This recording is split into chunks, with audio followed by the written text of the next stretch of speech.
වයි හැන්දෑව නිකයත් එක්ක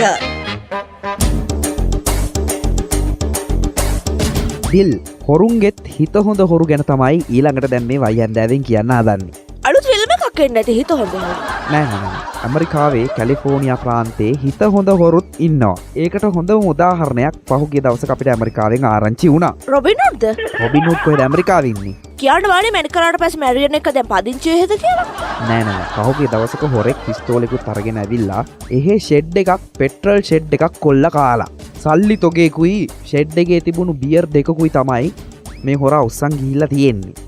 පාන්දර 6ට විතර තමයි සිද්ධිය වෙලා තියෙන්නේ. හා නිකය පාන්දර 6ටත් ෂෙඩ් වල බියර් විකුණන්න තියනවාද? මේ ඔයා එක ප්‍රශ්නයක් කරගන්න එපා. කොහොම හරි පාන්දර 6ට ෂෙඩ් එක කොල්ල කාලා උදේ පාන්දර 9ට විතර ආයෙමත් මේ හොරා ඇවිල්ලා ෂෙඩ් එකට බාර වෙලානේ. පුතාගේ ඕලෙවල් විභාගයට වෙන්න ඇති. මොකද එහෙම කියන්නේ? නෑ බාර වුණා කියලා කිව්වේ. බාර වුණා කියලා එහෙම නෙමෙයි.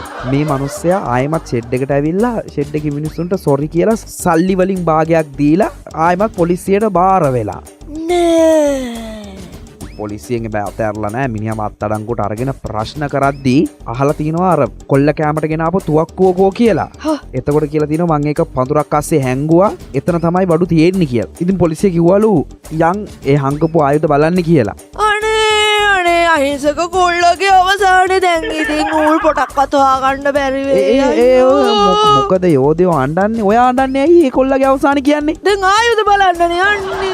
ඇයි ඒ ආයුධ බලන්න ගියාම මොකද වෙන්නේ? කෑල්ලක්වත් ඉතුරු වෙන්නේ නෑ දෙයියෝ. එතකොට කමන්නේ මේක ඇවිල්ලා මේ එහෙම ප්‍රශ්න තියෙන රටවල් නෙමෙයි මේ ඇවිල්ලා මේ කැලිෆෝනියාවේ. ඒ ආයුධ බලවල ප්‍රශ්නයක් නැහැ. ඒ ආයුධ බලන එක ඒක ප්‍රශ්නයක් නෑ. කොහොම තමයි ඉතින් සිද්ධිය වෙලා තියෙන්නේ.